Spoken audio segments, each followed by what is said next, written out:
먼저 김두식은 문기주의 스승이었던 문창식을 꺾고 새롭게 더6가 됐습니다. 그런데 이때 문창식은 진태진과의 덱에서 부상을 당했는데 부상이 회복되지 않은 상태에서 김두식과 싸웠으니 완전히 공정한 덱이라고 볼 순 없었고요. 이 싸움으로 인해 김두식도 한쪽 눈을 잃으면서 많이 고전했으니 살짝 찜찜한 냄새가 나는 대결이었습니다. 그런데 김두식이 박무진의 체력을 아무렇지도 않게 무시한 걸 보면 확실히 더6의 자질은 가지고 있다고 볼 수 있었고요. 이후 녹스의 신도들을 날려버리면서 쩌리급 캐릭터들은 가지고 놀 수 있는 실력을 보여줬습니다. 그러고 나서 박무진을 지키기 위해 상만진의 공격을 막으면서 비숍도 상대할 수 있는 실력을 보여줬죠. 물론 이건 1대3의 대결이었으니 김두식이 상만진보다 강하다고 볼 순 없었는데요. 김두식은 태초의 차력을 사용한 상만진의 공격도 견디면서 박무진을 구했으니 적어도 박무진보단 높은 위상을 보여줬습니다. 그런데 천하의 김두식도 신한테는 역부족이었는데요.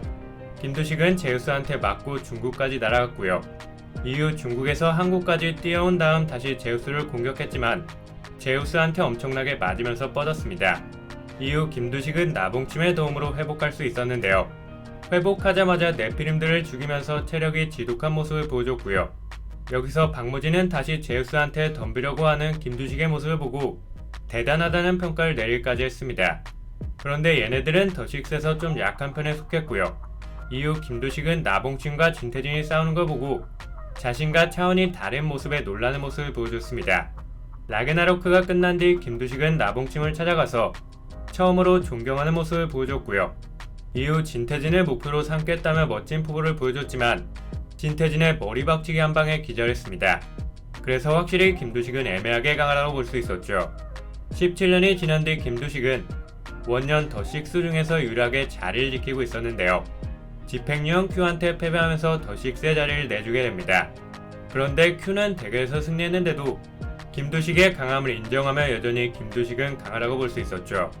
대결에서 패배한 김두식은 거처를 중국으로 옮겼는데요. 여기서 단모리와 한대를 만나는데 단모리와 악수할 때 손에 멍자국이 남는 모습을 보여주면서 단모리보다는 약한 모습을 보여줬습니다.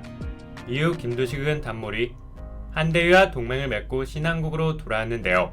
하늘에 있는 공수부대를 짱돌로 요격하면서 클라스가 건재한 모습을 보여줬고요. 비차력사 부대가 김두식한테 달려들어서 자폭했지만 아무런 피해를 입지 않는 모습을 보여주면서 여전히 맷집은 단단하다는 걸 드러냈습니다.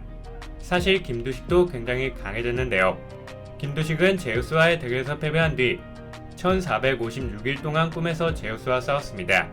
결국 김두식은 제우스와의 덱에서 5대5의 상황을 만들면서 신도 상대할 만큼 강해졌다고 볼 수 있었죠.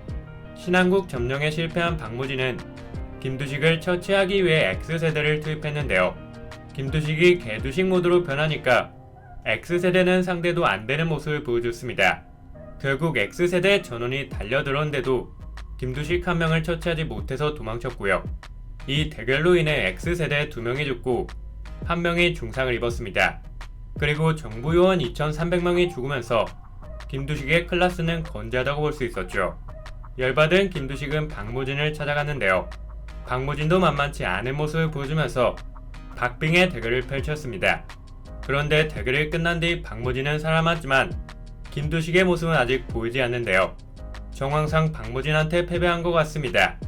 예전 같으면 박무진이 김두식을 돈으로 매수해서 위기를 탈출했을 수도 있을 것 같은데요. 김두식이 워낙 열받은 상황이라 돈으로 매수한다는 건 개연성이 떨어져 보이고요. 왠지 박무진이 대결에서 승리한 것 같습니다. 그렇다면 박무진이 김두식의 남은 돈을 가져간다고 말했으니 김두식은 현재 실명된 상태일 수도 있습니다. 그럼 가드바 스쿨에서 김두식의 역할은 사실상 끝났다고 보시면 됩니다.